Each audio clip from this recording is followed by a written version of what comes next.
أعوذ بالله من الشيطان الرجيم. Bismillahir Rahmanir Rahim. In the name of Allah, the most compassionate, the most merciful. And verily, all praise is due to Allah. We praise Him, we seek His aid, and we ask for His forgiveness. We seek refuge in Allah from the evils of our own selves and from the evils of our own actions. And whomsoever Allah guides, none can misguide. And whomsoever Allah leaves astray, none can guide back to the correct path. Ashhadu an la ilaha illallah wa ashhadu anna Muhammadan abduhu wa rasuluhu sallallahu alayhi wa sallam. We testify there is no deity worthy of our worship except for Allah, who is alone, with no partner, and never has and never will be another. And we bear witness that Muhammad, peace and blessing be upon him, is the last and the final prophet of Allah. Assalamu alaikum wa rahmatullahi wa barakatuhu, my brothers, my sisters, friends, and family, and everybody joining into the live stream. Thank you again for joining me on this wonderful Friday reminder, today being the 5th of Safar of 1444 after Hijrah, or September the 2nd of 2022 of the Common Era. My name is Brother Daniel from the Northeast chapter of Embrace. And for today's Friday reminder, I'm going to continue on the series of reflections based on some of the parables that Allah subhanahu wa ta'ala mentions inside of the Quran. For today, we're going to be reviewing, this is going to be Surah Al-Hadid, the Iron. This is Surah 57, ayat number 20. A relatively popular one here, but let's dive into it and reflect some of the meanings on this ayah. And it goes as such. Bismillah. Know that this worldly life is no more than play, amusement, luxury, mutual boasting, and competition, and wealth and children. This is like the rain that causes plants to grow to the delight of the planters, but later the plants dry up and you see them wither, then they are reduced to chaff.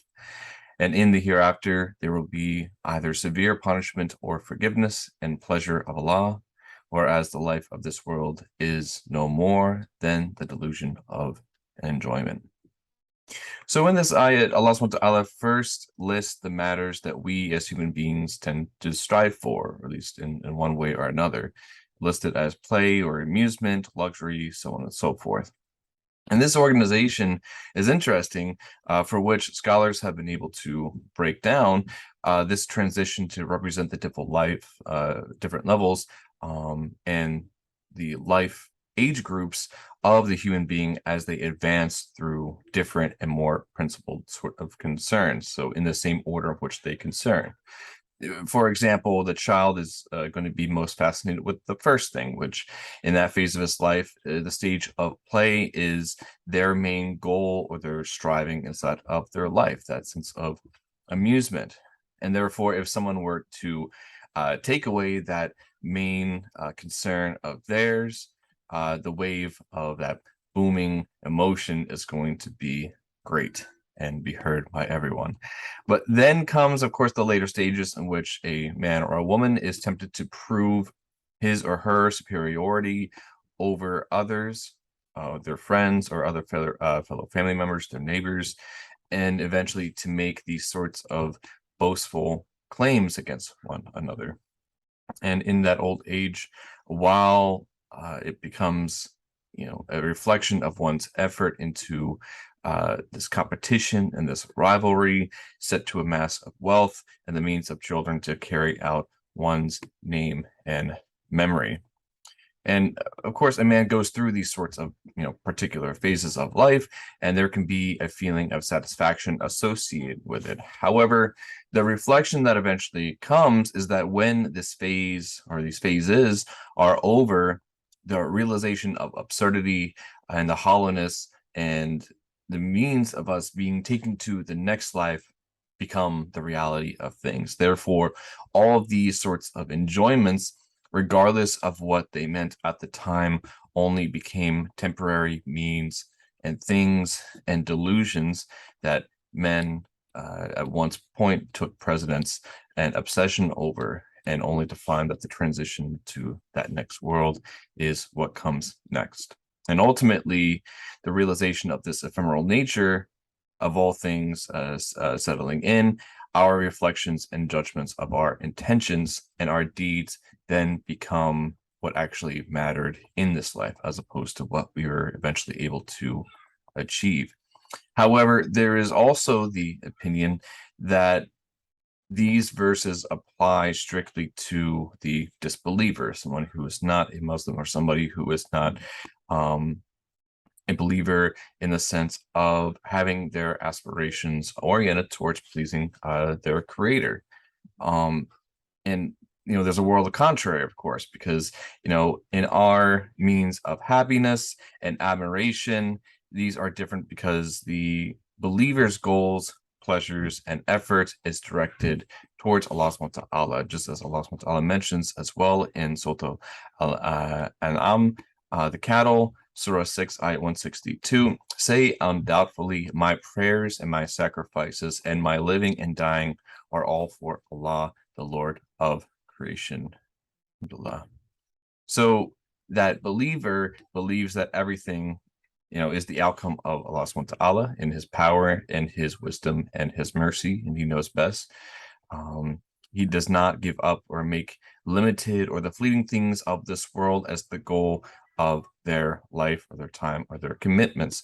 In fact, he even decides to give up these cherished and precious things of this mortal world in consideration for the higher, the eternal things that are to come in the hereafter. Things such as what we do now, such as the limited time that we have here is given for prayer, or our food we sacrifice for the means of fasting, our wealth, or a smidgen of it, for the sense of zakat, or personal prejudice for the universal justice through the Sharia, revenge, or the capacity for response. We give in part for forbearance and forgiveness for our brothers and sisters, or in general, the physical capacity of what we can do with our time, our means, and our efforts and our abilities for spiritual enlightenment or altruism for each other. And of course, that is the goal to be concerned about or be focused on. And therefore, any believer who fulfills the requirements of his faith is not attracted even by the biggest means of wealth as the disbeliever does. And the verse describes this reality of the worldly life and its lacking of reliability, and any human being who is able to existentially understand that all life returns, therefore, to the soil, while the crops and the flowers and the means of nourishment may remain and stay, our physical bodies do not. And that is where the question eventually lies of what happens next. But we as believers have the understanding as to what will happen next. So it is a much more, considering that this is only the temporary means, we know and understand that this is more important. It is where we are going to go that is more important than where we are now. This is but the means or the tools to be put to use for building our home in Jannah. Alhamdulillah. So in short, in reflection, the parable means that in the wake of rain or life or goodness or abundance, vegetation of all sorts grows from that, and it pleases the farmers. But that vegetation then soon turns yellow. It begins to wither after being fresh and green.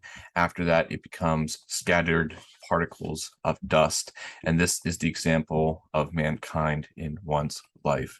Gradually, old age will overcome that person, done away with all of their beauty and freshness, until they die and become dust themselves. And this parable indicates that at the end of this life, we have only two outcomes accordingly. The first is a severe punishment for the non-believers. May Allah subhanahu wa ta'ala protect us from that. Ameen.